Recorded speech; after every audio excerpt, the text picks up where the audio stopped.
All right, in the last video, we talked about how when you have more than two gears, you can split the gear ratios into pairs and then multiply the gear ratios together to get your final gear ratio.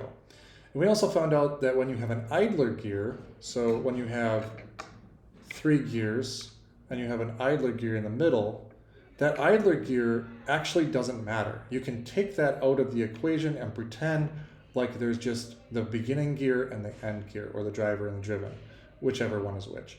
And in fact, it doesn't really matter how many gears you have in between, just the first gear that gets power to the last gear, those are the only ones that matter for that type of gear train.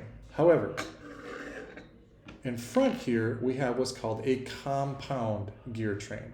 And what makes a compound gear train is that on this axle, we have two gears that are different sizes. And that's the most important thing for identifying a compound gear train. Two gears on the same axle that are different sizes, okay? Now, calculating this gear ratio is actually pretty easy.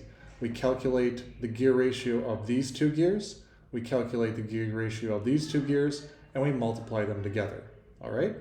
Now, the things that we need to know in order to do that are going to be which gear is a driver gear and how many teeth are on each. So for this demonstration, I'm going to say that this gear on the far left is the driver. I'm also going to tell you that there are 12 teeth on the small gears and 36 teeth on the larger gears. So it's 12, 36, and then 12, 36, okay? So let's calculate this gear ratio and then test to see if it actually works, all right? So if this is the driver gear and this is the first driven gear, then it's going to be 36 divided by 12, and we're going to multiply that answer by the second gear ratio between these two gears, which is again 36 divided by 12. Now, some students might wonder, what about these two gears here? Are these two gears in the middle on a gear ratio? And the answer is no. The two gears on the same axle do not mesh with each other, and so therefore they are not in a gear ratio. All right? So when you look at this gear ratio calculation, whatever this is going to be our gear ratio, or GR. You could certainly cross-multiply these two numbers and get our total gear ratio, but hopefully you recognize the relationship between these two numbers, 36 and 12. And hopefully you recognize that 36 is 12 times 3, okay? So you should be able to look at these and notice, oh wait, this is just 3, and this one is also just 3. And if we multiply them together, the answer is just going to be 9.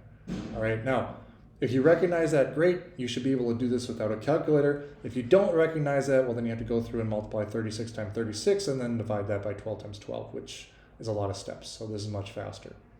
Now, let's check that and see if it's actually true. Because if the gear ratio is 9, what that means is that every time this gear turns 9 times, this gear at the very end will turn once.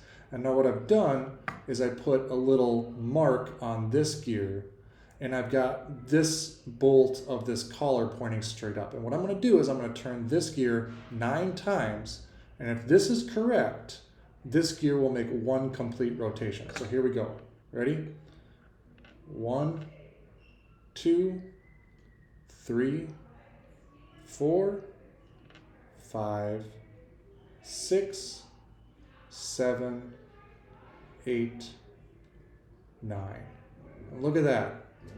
We took 9 full revolutions of the driver gear, and we had 1 full revolution of the final driven gear, which shows that our gear ratio calculation was correct.